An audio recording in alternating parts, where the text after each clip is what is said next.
Hi everyone, I'm Jigravi Singh, and this is Race to 2030. Today's episode is about Goal 3, which is Good Health and Wellbeing. This is a big topic to discuss as the virus continues to mutate, and according to scientists, there are likely to be more diseases as our population keeps on rising. The pandemic has caused many healthcare disruptions, which can reverse decades of enhancements. To discuss this topic further, I'll be interviewing my Spanish teacher, Mr. Carlos Simon.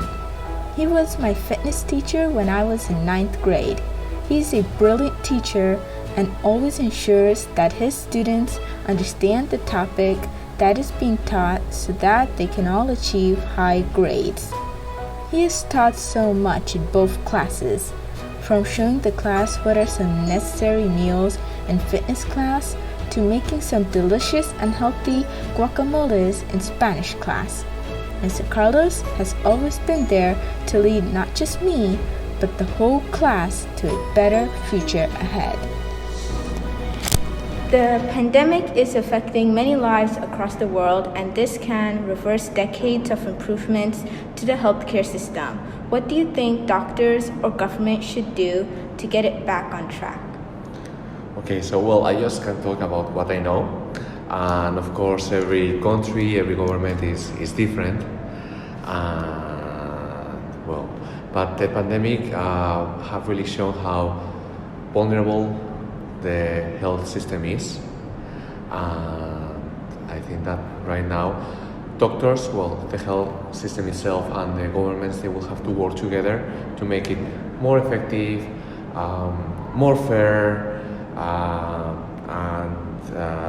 to create a health system that can react not only for a pandemic, but also for day-to-day issues that happen outside of the pandemic.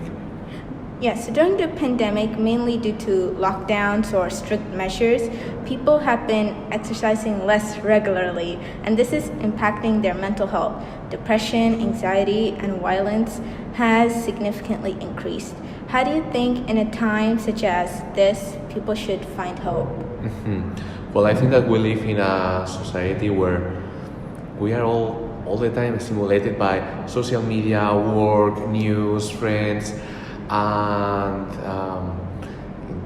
when we had the lockdown, or the countries that are having now a lockdown, all those people are facing that they have to be alone with themselves, and people are not used to those feelings.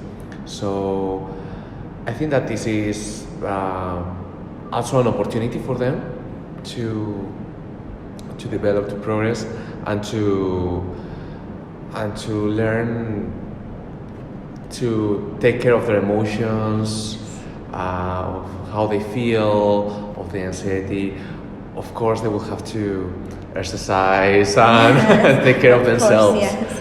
But yeah, I think that emotions and be aware of yourself is something very important, and that we are not used to that, because if we have any issue, we just get our phone, check social media, or call a friend, and we completely disconnect with our emotions. Yeah. And we cannot do that right now that easily. Yes, I agree. There is now a lot of pressure on scientists to find a cure or vaccine for this new virus, and they're predicting that it will most likely be out to the world by spring next year. Therefore, for the time being, what do you think we should be doing to keep fit or healthy? Well, I think that now is very important to keep like a healthy lifestyle, not only exercising or having a good nutrition, also like to take care of our emotions, be aware of them, and try to keep anxiety away, which sounds very easy, but it's not. But just keep a healthy lifestyle. So I'd just like to ask a follow-up on that. So like exercise, like there are countries that have like measures that say you cannot really go out to do anything. You just have to stay home. So what exercise do you think people should do at home? I mean, people can do all sort of things at home, from push-ups, sit-ups, just jump the rope. There are many activities that, if you have, well, I'm talking for people who can have access to internet. If you have access to internet, you will have a lot of resources to exercise and to not stop your routine, no? Due to the pandemic, there have been less visits to the hospital for other health issues which are not related to the virus, such as head or leg injuries. Why do you think nowadays people will prefer staying safe at home rather than going out to the hospital? Well, as you said, there is not a cure yet. There is not a vaccine for this virus. There are people dying every day. Just in the United States, there are there's been like 8 million of American people infected. Thousands of American people or passed away. I think that we have to change our priorities, mostly in affected areas, and try to be as safe as possible. And if you need to really go to the hospital, I mean, you will have to go, but only if you really need to go. Yeah. Finally, progress in many health areas have continued but require acceleration before this virus ever occurred. Therefore, what do you think people all around the world should do to bend the curve of this virus? So I think that people and governments should really listen to the experts, because we all have our ideas, no? Like, well, you have to stay home, or you have to wear the mask. Or I think that experts and people who really know are the ones who have to tell us what to do. We should follow their instructions. And personally, I think that in places like Europe or America, where the virus is really hitting hard, people should try to have a distance, maybe wear a mask. But I repeat, this depends on the on the place, on the experts, what they say, because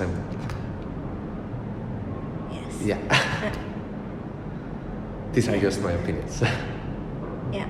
So in Europe, like, many people have listened to the experts for many months now, but still, it's like England just recently announced their new lockdown. So why do you think in Europe it's different compared to like here in Asia?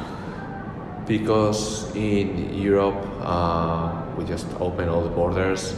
We had a lockdown like a few months ago, but after that, they tried to run the country as well, all the countries as nothing happened. They try to keep I understand that the economy is an important factor, but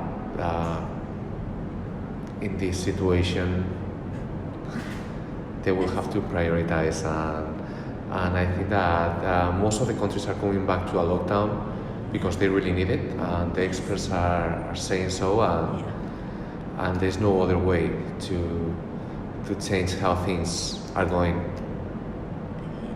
Yes. Thank you. I really enjoyed speaking to you about this very interesting topic today. Thank you very much. Well, that's it for my third episode.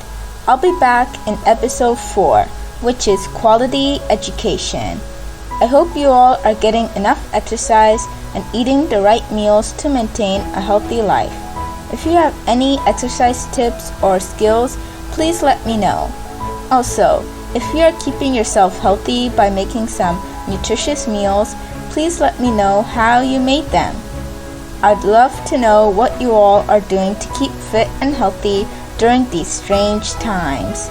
Remember to stay safe and take the necessary precautions to keep others safe as well. Thank you, and see you all soon.